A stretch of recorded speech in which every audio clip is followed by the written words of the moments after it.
भारत के प्रधानमंत्री ने भी उनको लाडला घोषित कर दिया, तो उनके बारे में हम क्या बोल सकते हैं? पुष्पा फिल्म में देखते हैं क्या सर? देखिए, हम तो भाई कहते हैं कि भाई उनके बारे में केवल हम यही कह सकते हैं, बारे में केवल यही कह सकते हैं। सुनील सिंह की सदस्यता खत्म हो गई थी। हालांकि सुप्रीम कोर्ट ने जो फैसला दिया है उसके मुताबिक सुनील सिंह की सदस्यता बहाल करने की बात कही गई है। उसी को लेकर सुनील सिंह का मनोबल बढ़ा हुआ है और आज पार्टी दफ्तर पहुंचने के बाद तमाम लोगों ने उनका जोरदार स्वागत किया है। फूल माले के साथ सुनील सिंह का स्वागत आरजेडी दफ्तर में किया गया, जिसके बाद सुनील सिंह ने सीधे कहा है झुकेंगे नहीं। पुष्पा वाला डायलॉग दे रहे हैं, जरा सुनिए ये पूरा वीडियो। देखिए, अब हम कुछ नहीं बोल सकते हैं। जो व्यक्ति अचेतावस्था में है, जिनको समझने और समझने की शक्ति खत्म हो चुकी, भारत के प्रधानमंत्री ने भी उनको लाडला घोषित कर दिया, तो उनके बारे में हम क्या बोल सकते हैं? पुष्पा फिल्म में देखते हैं क्या सर? देखिए, हम तो भाई कहते हैं कि भाई उनके बारे में केवल हम यही कह सकते हैं, बारे में केवल यही कह सकते हैं। अरे भाई, यही कह सकते हैं, झुकना नहीं है। पुष्पा झुकेगा नहीं।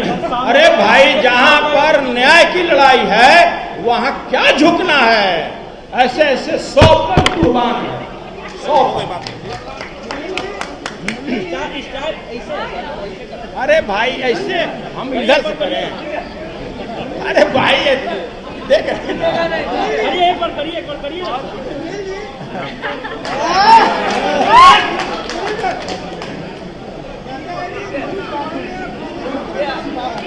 हो गया कोई आपको sir? That's all. Thank you. आगे कोई नहीं आएगा। देखिए, इसमें हार जीत की बात नहीं है। यह लोकतंत्र को बचाने की जीत है, यह संविधान को बचाने की जीत है। हम किसी के हार और जीत नहीं मानते हैं। यह अगले को सोचना है कि जो देखिए, अब उनका सैकड़ों ऐसे काम है जो अन्यायपूर्ण है, तो ये उनकी जीत है जो इस अन्यायी व्यक्ति के विरुद्ध लड़ रहा है। प्रवक्ता महोदय ने जो आपके सामने बातें रखी है वो 100% आप लोग भी इस चीज़ों से अवगत हैं। हमारे गार्जियन, अभिभावक स्वरूप हमारे बगल में बैठे हुए विधानसभा के पूर्व अध्यक्ष उदय नारायण चौधरी जी, हमारे पार्टी के प्रमुख महासचिव हमारे रणविजय साहू जी, अशोक भैया, शक्ति भाई, एजाज भाई, हमारे गुरुआ विधानसभा के विधायक आदरणीय विनय जी, कामरान भाई और तमाम जितने भी हमारे बंटू भाई और जितने तमाम हमारे राष्ट्रीय जनता दल के हार्डकोर सिपाही, जो चाहे कितनी भी आंधी हो, कितना भी जलजला हो, एक सुइया भी पीछे नहीं हटने वाले तमाम अपने राष्ट्रीय जनता दल के कार्यकर्ताओं के प्रति आभार प्रकट करते हैं और उन्हें धन्यवाद देते हैं। आपने अच्छी तरह देखा होगा, इस लोकतंत्र के मंदिर में 7 महीने पहले लोकतंत्र की हत्या कर दी गई।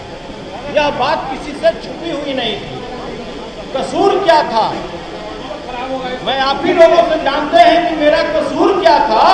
कसूर यह था कि मैं गरीबों की बात उठाता था, जो व्यापक भ्रष्टाचार है इस राज्य में उस बातों को उठाता था, जो बेरोजगारों के साथ ज्यादती हो रहा था मैं उस बात को उठाता था, किसानों की बात को उठाता था, और यही बात कहीं न कहीं शासक को हमको खामियाजा भुगतना पड़ा। लेकिन हम राष्ट्रीय जनता दल के सच्चा सिपाही हैं, एक सुई भी हमने पीछे नहीं हटा। और मेरे राष्ट्रीय अध्यक्ष आदरणीय लालू प्रसाद जी ने कहा कि तुमको चाहे जो भी लड़ाई लड़ना हो, पूरा राष्ट्रीय जनता दल के सारे कार्यकर्ता पूरी मजबूती और चट्टानी एकता के साथ मेरे साथ खड़े रहे। और उसका ये परिणाम है कि आज संविधान और लोकतंत्र जो आदेश आया माननीय उच्चतम न्यायालय का, इससे यहाँ के संविधान और लोकतंत्र को हत्या होने से बचाया गया। ये कोई साधारण ऑर्डर नहीं है। एक व्यक्ति के ईगो सेटिस्फेक्शन के लिए मात्र एक शब्द बोलने के कारण मेरी सदस्यता ले ली गई। आप अच्छी तरह जानते हैं कि वही व्यक्ति जो दोनों सदन में, चाहे बिहार विधानसभा था या विधान परिषद था, जिस तरह का भाषा इस देश के महिलाओं के प्रति उन्होंने उद्गार व्यक्त किया, आपने देखा होगा कि इसकी भर्त्सना आज जिनके गोद में जाकर वो बैठे हैं उन्होंने भी किया और कहा कि मैं पूरे विश्व में अपना किस चेहरा को दिखाऊंगा। उन्होंने यह भी कहा, लेकिन उनके ऊपर कार्रवाई नहीं हुआ, इसलिए कि बिहार में 2 तरह का कानून है। उन्होंने एक दलित समाज के आने वाले पूर्व मुख्यमंत्री को उन्होंने क्या शब्द इस्तेमाल किया, लेकिन उनके ऊपर कार्रवाई नहीं हुआ। उन्होंने उन्हीं के पार्टी के जो आज किसी बड़े पद पर बैठे हैं, उन्होंने आसन के प्रति जिस तरह असम्मानजनक तरीके से प्रयोग किया अपने शब्दों का, उसको कोई समाज उसको कबूल नहीं करता है, लेकिन कोई कार्रवाई नहीं हुआ। मात्र मैं किसानों की बात सदन में रखता था, जो बिहार में व्याप्त भ्रष्टाचार है वो बातों को रखता था, और मुझे बिना कोई नैसर्गिक न्याय दिए हुए मुझे अपने पद से हाथ धोना पड़ा।